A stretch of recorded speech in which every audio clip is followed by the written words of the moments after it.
I heard you finished your first draft, and now you're staring at that hot mess with a mix of excitement and trepidation, not sure what to do next. First, congratulations. Getting the first draft done is a major accomplishment. Many writers never get this far. Finishing your first draft is an achievement, so you should celebrate. Seriously, go get that double macchiato diet half-calf mocha, whatever it is you like so much, or just buy yourself a nice bottle of bourbon like a professional writer. Angel's Envy and Bullet are my current go-tos. Whatever your poison, do something nice for yourself. Second, you're right to feel nervous because this is where the real work begins. This is where you take that beautiful mess and transform it into the engaging, memorable, well-paced masterpiece of modern fiction it's meant to be. So whether this is your first time staring down the barrel of a second draft, or whether you've been here before, here are 5 things that make the second draft easier and get that book done faster. First, my name's Mark. Among other things, I write science fiction, fantasy, and horror. Welcome to The Edge, where I explore writing, world building, and how to use AI to enhance your creativity. If that sounds like your thing, you're in the right place. The second draft is often the hardest. I started the second draft of Mink and Luna this week, so this topic is very much on my mind. The first draft is fun because I keep it loose and focus on being creative, getting words on paper, and reaching the end without ever looking back. I try not to overthink it. I don't revise, I don't edit, I push forward as fast as I can because in the first draft, I don't know yet what's important, what's not important, or even if the ending I have in mind is really where the story is going to go. Editing, restructuring, wordsmithing sentences, dialogue, pacing, all these things, all this polishing and fine-tuning, that comes later in the process. It's only after the first draft is on paper that I really understand my own story and what I need to tell the reader. This leaves me with a disjointed, muddled mess at the end of the first draft, and I'm guessing yours is in rough shape too, and that's probably why you're here. But hey, don't worry about it too much. First drafts often have inconsistent points of view, rough writing, messy sentences, terrible pacing, weak characterization, and a whole lot of extraneous words, even entire scenes that just need to be cut. Hammering this disjointed mess into a story that engages and delights your reader might seem like a daunting task, but if you come at it systematically with a clear plan and well-defined objectives, you'll get it done in no time. Now, I don't know if this is the best process for you, but it works for me and it's faster and more consistent than other ways I've tackled second drafts. So let me tell you my 6-step process for tackling the second draft. Suffer the pain, read your first draft, all of it. The first step is looking back at what you did in the first draft. For me, this can be a painful experience because that first draft is usually such a mess. I'll come across scenes that are engaging, strongly written, ready for publication, and feel really proud of myself. And then I'll run into a few that are absolute garbage, so tangled and messy, I don't even know what I was trying to accomplish. And when I see those, I'll ask myself, why do I even bother to write? For me, it's a real roller coaster of self-esteem. But you have to go through it. Even if your first draft is as messy and inconsistent as mine, read it all and read it as fast as you can. Take a few notes, maybe leave a few comments, but don't rework anything on this first pass. Focus on reading. Focus on uploading the whole thing into your brain and focus on what you really wrote. What is actually on the page? Don't think about what you remember writing. Don't think about what you wanted to write, but look at what you actually wrote. That's very important. You have to see it for what it really is. This review and mental upload gets you ready for the remaining steps. It gives you a solid understanding of the overall structure, a clear idea of what is broken and needs fixed, and what's in good shape and can be retained. It also gives you a good idea of what is missing altogether. I aim to do this quickly, in a day or less, pausing only to jot down a few notes or to tag scenes with things like keep, cut, update, move, just some little stage direction so I know what to do with that mess that's the first draft. So that's a start, but don't jump into editing just yet. Examine the characters. Who are these people? The second step is to take a hard look at those characters. I always come up with more characters than I need, more relationships than I can fit into a single book, and a lot of extraneous interactions that I don't actually need to tell the story. They seemed interesting at the time, but on that read through, I was like, how does this fit in? Why do I have this here? My characters also evolved significantly during the course of the first draft. They evolved from fuzzy sketches and cardboard characters that I started out with to more fully realized psychological profiles. They become people that I know as well, if not better, than many real life people. But I didn't start there. That evolution means they likely have different personalities, motivations, objectives, and so forth in the last third of the book than they did in the first third. The purpose of this step is to sort through these variations and determine who each character really is. What do you like about them? What details are important? What do you want to change? Capturing these ideas helps you write them consistently in the second draft. Take a few hours and update their character sheets and backstories, remap their character arcs, and list out their conflicts and relationships with the other characters. Doing this brings stronger character development to the second draft and also gives you an idea which characters to cut, which relationships to build up, and which conflicts are more dramatic and deserve more focus in the book.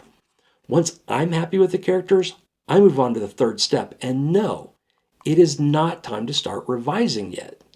Pull on the threads, study the story arcs. That's the third step, assessing your story arcs. What's a story arc?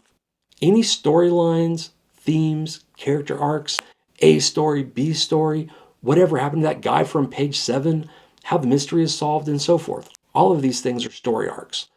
Every story arc needs to have a setup, a promise to the reader, if you will. It has to show progress to keep that reader interested, and it has to have a resolution or payoff that is satisfying to the reader. I look at the major arcs that drive the whole story, as well as the mini arcs that drive individual characters, chapters, and situations. Like the characters, these arcs start out as vague ideas and thumbnail sketches, often less than a dozen words. And as I'm writing the first draft, some of these expand to dominate the whole story, while others shrivel on the vine and fade away. Sometimes they contradict each other, sometimes they contradict themselves, and all of this has to be fixed in the second draft. So here's what you do. Make a list of your major and minor arcs and analyze each one. What is the setup? How's the reader introduced to this arc? Is the introduction interesting? Does it create a curiosity gap that will keep the reader reading? Can you make the introduction more intriguing, more dramatic? Do you need to move it earlier or later in the book? And what's the payoff? How does this arc resolve? Is it clear to the reader that this is the resolution? Is it dramatic and satisfying? Can you make it more intense? Does it resolve at the right time? A big payoff in the middle of Act 2 is good for a minor character subplot, but if you resolve a central story question in Act 2, you might lose the reader before Act 3. And how does the arc progress? What happens in between the setup and the resolution?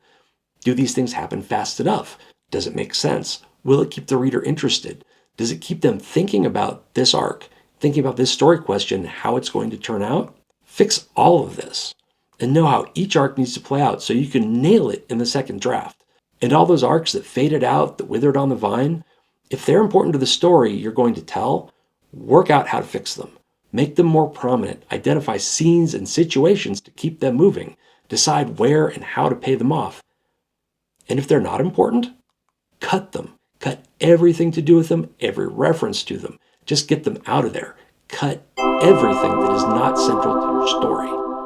I outline each arc in a file cleverly named arcs, and I do checks on each one of these things within that file.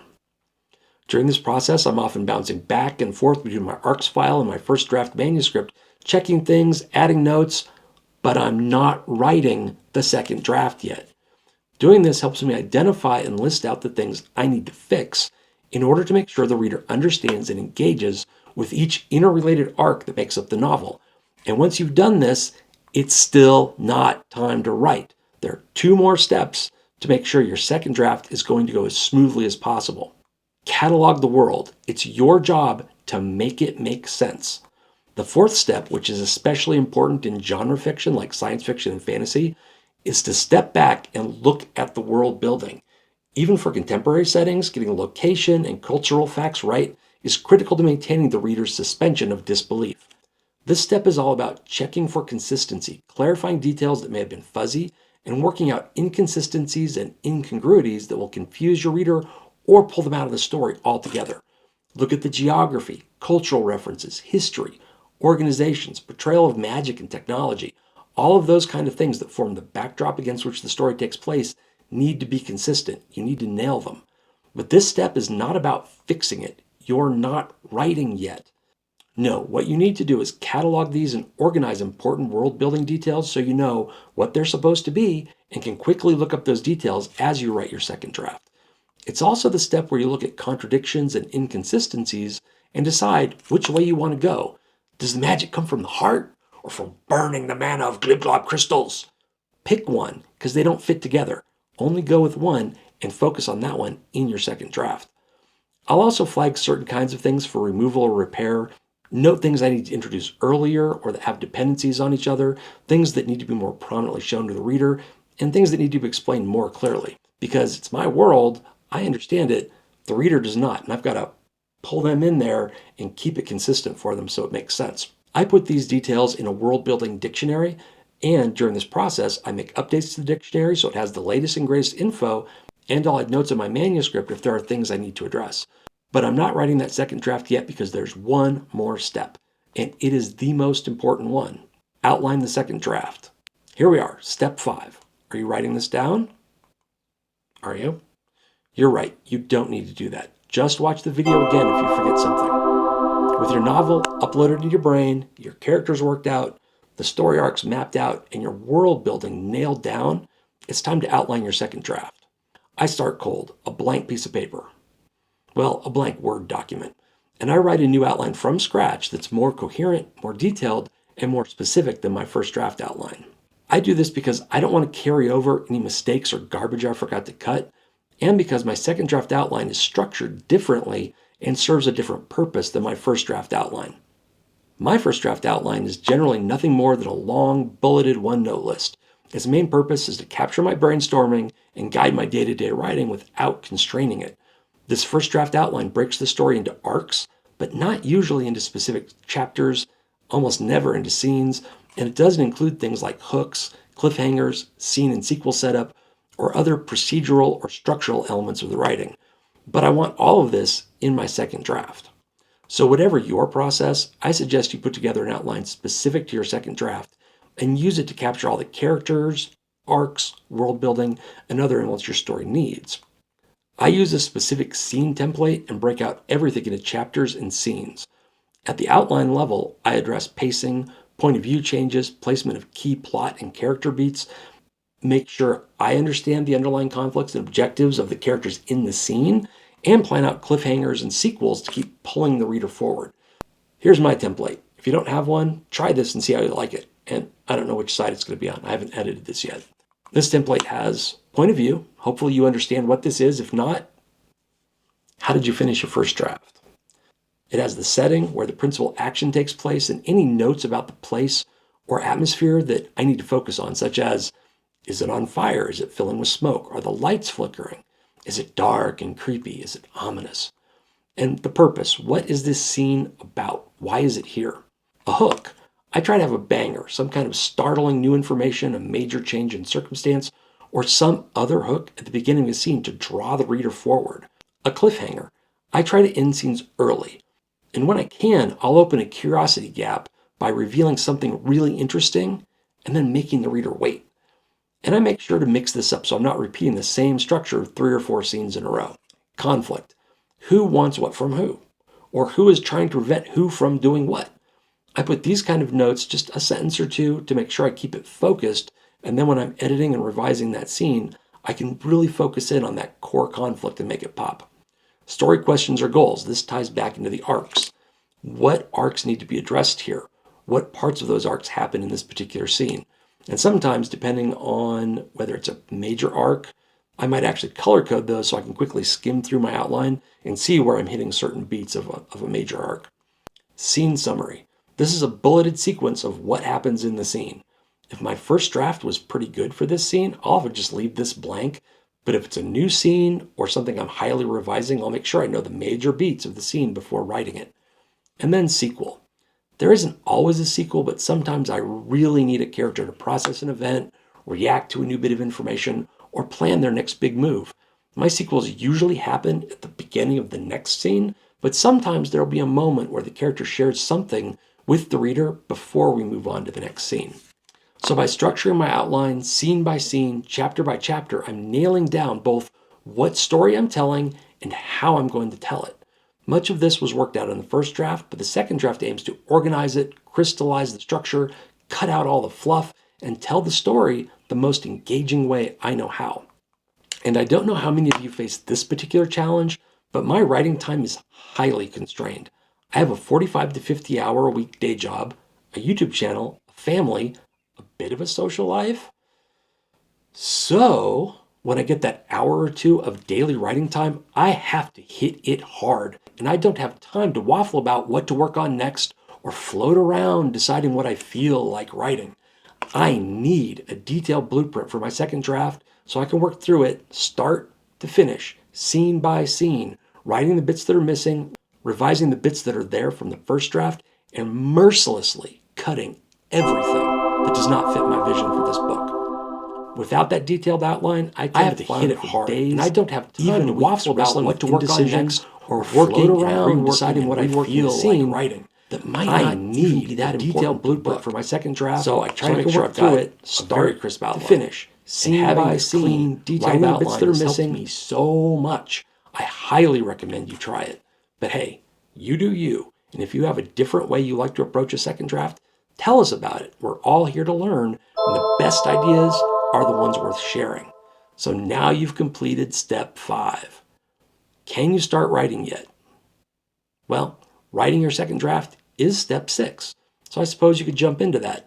But I have a couple more tips you might find helpful, and I would greatly appreciate if you'd like, subscribe, and share any thoughts you have on this process down in the comments. This is a new channel struggling to grow, and the more you all interact here, the more writing tips and tricks I can bring you.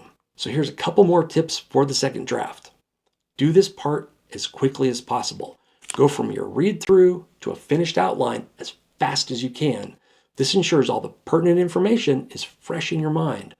My strategy is to start my second draft when I have a long weekend or even a few days off from my day job so I can complete all 5 steps in one go. If I don't make that time, I'll often struggle to transition from the first draft to the second draft, and the second draft often ends up being a muddy, disjointed mess because it follows the first draft too closely. That's why I think this pre-work before actually writing that draft is very important. But when I go through these 5 steps together and create a solid second draft outline, my second draft comes out much better, even if the actual writing of that second draft takes a few months. Another tip, plan for 4 to 6 drafts. I aim for 5, but I often end up with 7 before I start looking to get something published. The point is, don't try to do everything in the second draft. Divide things up. So each pass is very focused and precise. For me, the second draft is primarily structural, an act of absolution, removing the sins of the first draft, purifying the story, sanctifying the characters, and enthroning the major story arcs. Don't ask me why I use that particular metaphor. Maybe because it's a Friday? My second draft does not focus on line edits, clever dialogue, succinct descriptions, character voices. No. All of these low-level elements are third draft tasks. In the second draft, I've fixed the story and the structure. If I write a scene well enough to nail those other elements, hooray, I'm getting better at this whole writing thing. But that's not the goal, not in this draft. So that's my process. I've never met 2 writers who wrote the same way, so this may or may not work for you. But if you're struggling with a messy first draft, so unruly and chaotic that you're afraid to even look at it, try my 5-step system. Well, it's a 6-step system because step 6 is actually writing the thing. But try my 5-step system for preparing to write your second draft. And it'll take your first draft and transform it into something amazing. I'm betting this process will save you a lot of time and result in a second draft you're much happier with. Now get out there and write. I might need to grab a drink here soon.